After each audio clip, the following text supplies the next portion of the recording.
So first I'm going to get into what are uterine fibroids. Uterine fibroids are benign tumors of the uterus. They are the most common pelvic tumor in women, and they're very vascular tumors, and that's going to make sense a little later when I talk to you about uterine fibroid embolization. They're not considered precancerous or malignant in any way, and they're referred to, besides uterine fibroids, as myomas or leiomyomas. So here on the left, we have a picture of the normal female pelvis. There's the uterus and the ovaries on either side, and the uterus is generally a very small organ of the female pelvis. As far as fibroids, if you look to the right, fibroids come in a variety of locations, and they can either grow out from the uterus or they can grow on the inside of the uterus or right in the middle of the uterus. And where the fibroids are located can frequently correlate with the exact symptoms that women can have from their uterine fibroids.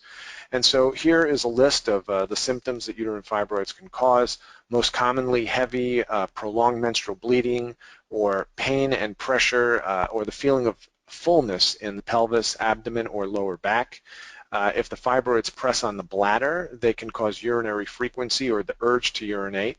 They can cause constipation, pain related to intercourse, just in an abnormally enlarged abdomen, and they can also be associated with either infertility or miscarriages. Uterine fibroids, as I said earlier, are very common, and the lifetime risk for all women is somewhere between 70 and 80%, and the incidence we see can increase with age, where you can have about 40% of women who are in their 40s who have uterine fibroids. We don't know the exact cause of the uterine fibroids, but we know that there's a genetic predisposition, that they are more common in African American women. We see that they run in families as well. Okay, we know that uterine fibroids can be linked to estrogen, and we know that progesterone can stimulate fibroid growth. We know that although uterine fibroids are very common, less than 50% of women are actually symptomatic, and only about 20% require treatment. However, in the United States alone, there's greater than 650,000 hysterectomies or myomectomies. Myomectomy is the surgery where just fibroids are removed, not the whole uterus, are performed annually in the United States.